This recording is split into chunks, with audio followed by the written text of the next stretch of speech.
$2.700 a cada segundo. Essa é a quantidade de dinheiro que a indústria global de apostas movimentou em 2023. São quase 84 bilhões de dólares, ou $10 por pessoa no planeta. O ato de apostar é quase tão velho quanto a humanidade. Os egípcios foram uma das primeiras civilizações a criarem seus próprios jogos de tabuleiro para entreter a população e fazer apostas. Nos séculos 12 e 13, surgiram na China as primeiras cartas de baralho, que depois se popularizaram pelo Ocidente em jogos como pôquer, blackjack e truco. Na Renascença, surge a teoria da probabilidade, utilizada até hoje nas casas de apostas por todo o mundo. Antes da teoria, acreditava-se que qualquer evento dependia exclusivamente de uma vontade divina. Foi assim que uma atividade que nasceu como entretenimento se tornou profissional, dando origem aos cassinos, o lugar onde o jogador pode fazer fortuna ou até mesmo perder tudo. Os primeiros registros apareceram no século 17, quando o Cassino de Venezia foi aberto na Itália, mas os cassinos foram se popularizar mesmo no outro lado do Atlântico,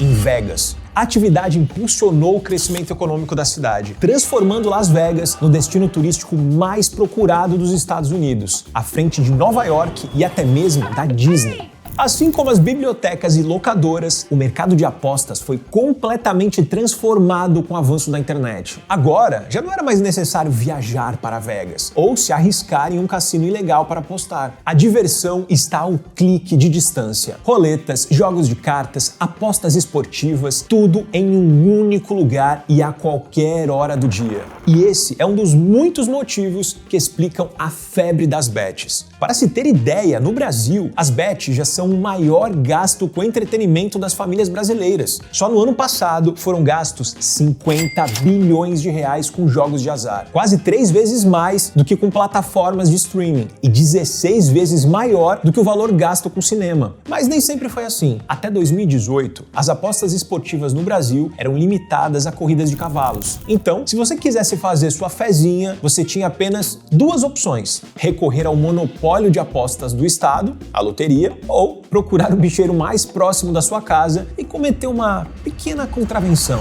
Destrui, zaga, burro, borboleta, cachorro. Pavão, peru, vai pra lá. Hoje, por outro lado, é praticamente impossível não ser impactado por alguma propaganda de bet ou cassino online. Só neste ano, o mercado de apostas e jogos de azar movimentou 1% do PIB, quase 130 bilhões de reais. Bom, mas você deve estar se perguntando, como esse mercado cresceu tanto? Para entender toda essa história, só conectando os pontos.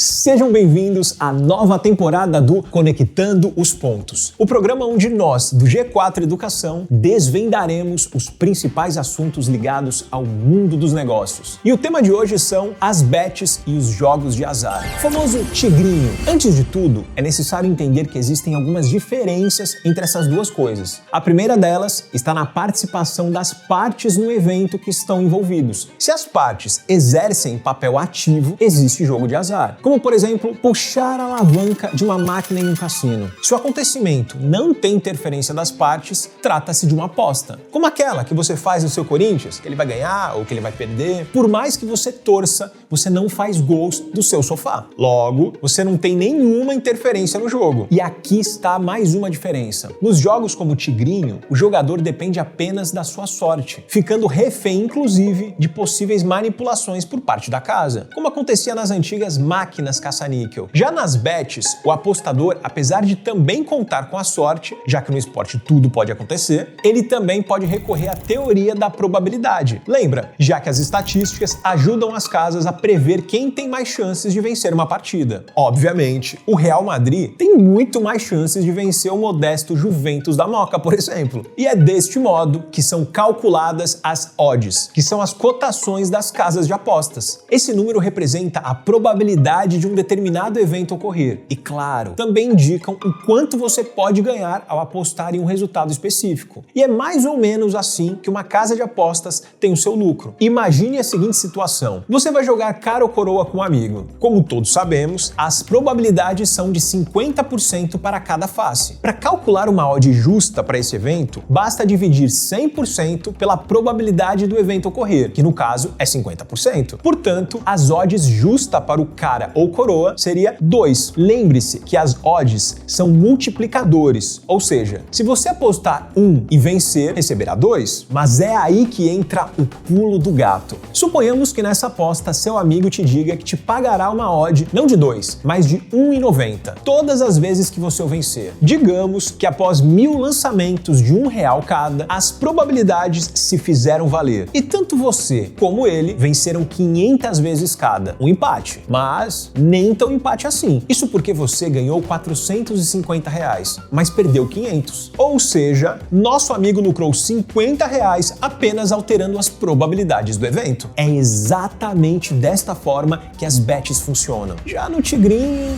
a situação é diferente. Cassino clandestino na internet na mira da polícia. Influenciadores digitais são investigados pelo Jogo do Tigrinho. Uma plataforma que funciona de maneira ilegal no Brasil e que se vende como jogo de azar está na mira da polícia. O Jogo do Tigrinho é um esquema criminoso e que influenciadores digitais também estão praticando crime. Tá pingando bem. Tá pagando, é publicidade. Desde que eu fui chamada pra depor na polícia, eu fiquei numa ansiedade pra sair. Os jogos do Tigrinho estão hospedados em plataformas clandestinas, não são auditáveis e não seguem regra alguma. É diferente das plataformas legalizadas de apostas, conhecidas como bets. Vocês já repararam que tem aparecido uma bet nova todo dia?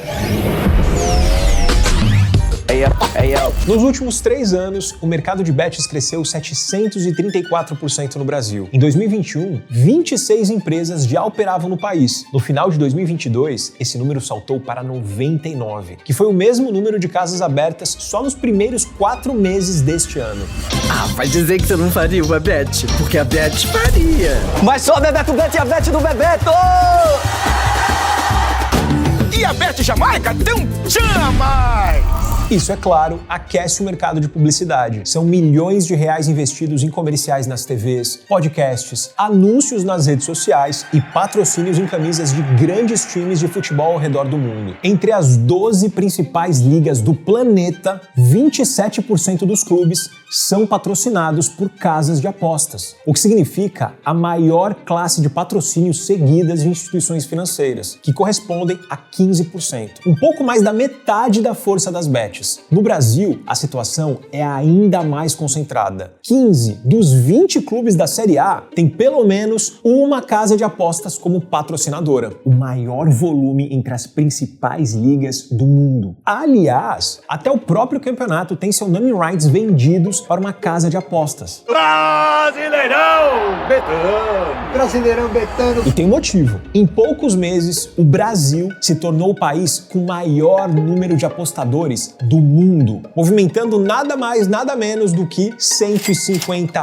bilhões de reais por ano. E o cenário que hoje é composto por casas estrangeiras tradicionais e casas nacionais recentes está prestes a receber novos players que prometem mudar o mercado. Isso porque, seguindo o exemplo da Disney nos Estados Unidos, Globo, SBT e Band estão se movimentando para criar suas próprias bets. As emissoras, que já recebem milhões em contratos de anúncios de casas de apostas, agora querem ganhar também com o rendimento das próprias apostas. A estratégia não é estranha para as empresas, especialmente para a SBT, que historicamente agregou a exposição dos seus próprios produtos dentro de sua programação. E de fato faz sentido. Essas empresas já possuem uma audiência qualificada, porque transmitem jogos, e com essa mudança poderiam direcionar esses clientes para suas próprias bets. Em diferentes estágios do processo, as emissoras ainda não deixaram claro se vão oferecer apenas apostas esportivas ou se também entrarão no mercado dos cassinos online, como o famoso jogo do tigrinho. A BetMGM, possível parceira da Globo em sua nova casa de apostas, por exemplo, também oferece a opção de cassino online em suas operações. Curiosamente, a emissora já fez algumas reportagens com duras críticas à casa de apostas. Uma das críticas é que, supostamente, o lucro destas empresas esteja nos jogos de azar e não em apostas esportivas. E as críticas não são infundadas. O Fantástico está no ar e fala do jogo clandestino que invadiu celulares e redes sociais. Ele tem visual colorido e traços infantis.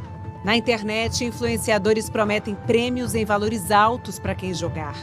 As autoridades afirmam que é ilusão, mas muita gente pelo Brasil está caindo nessa. O crescimento dos jogos de azar e das casas de apostas tem causado fortes impactos no bolso dos brasileiros e até na economia do país. Para se ter uma ideia, neste ano, os brasileiros perderam 25 bilhões de reais com apostas, mais do que gastaram com arroz, o principal item da cesta básica. O CEO da rede de atacados Açaí chegou inclusive a divulgar um estudo que diz que as vendas da empresa estavam sendo diretamente afetadas por bets e o tigrinho. De acordo com a Sociedade Brasileira de Varejo e Consumo, 63% dos apostadores online já tiveram ao menos uma vez a renda comprometida, deixando de comprar comida, roupas e até mesmo remédios. A preocupação passa também pelo setor bancário. O jogo do tigrinho já é 7 vezes maior que a Bolsa de Valores brasileira. 1/3 dos apostadores está endividado e com nome sujo. E piora, 10,5 bilhões de reais arrecadados pelo tigrinho vieram de brasileiros que recebem o Bolsa Família. Este é o cenário: população perdendo dinheiro, economia sofrendo efeitos colaterais, já que o brasileiro diminui seu poder de compra e o Estado não arrecada com impostos, já que essas empresas estão sediadas em paraísos fiscais e também não geram empregos em território nacional. É importante entender que este mercado, mais do que qualquer outro, precisa ter regulamentações para evitar fraudes e golpes. Não estamos falando de abusar de impostos, muito menos de uma possível proibição como fez a China. Afinal, as pessoas precisam ter o direito de fazer o que bem entender com o seu dinheiro. Mas é um fato que precisamos entender como esse mercado pode ser produtivo para a economia brasileira. Ao longo deste ano, o Ministério da Fazenda assinou diversas portarias com novas regras para as bets. Por exemplo, agora as empresas, além de serem obrigadas a ter sede no Brasil, também terão que pagar 30 milhões de reais para a outorga. Com isso, o governo pretende arrecadar 3 bilhões de reais em impostos já neste primeiro ano. E essas novas regras já estão valendo desde 1º de outubro. E as empresas que não se cadastrarem vão sair do ar. O fato é que o Brasil demorou para entrar nessa discussão. Para se ter uma ideia, Canadá, Reino Unido e Itália regularizaram as bets há mais de 10 anos. O lado bom é que o Brasil pode aprender com alguns exemplos para construir uma legislação que seja boa para o país e atrativa para as casas de apostas. O Reino Unido é visto como uma das referências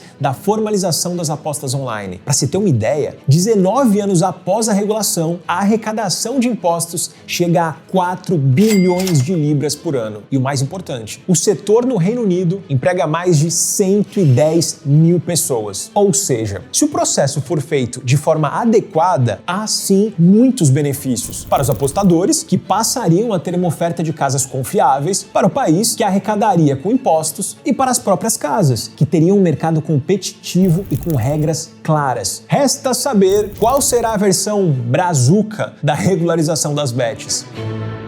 E aí, curtiu esse vídeo? Não se esqueça de seguir o G4 Educação aqui no YouTube e responda aqui nos comentários se você é contra ou a favor da regulamentação das bets. Até mais!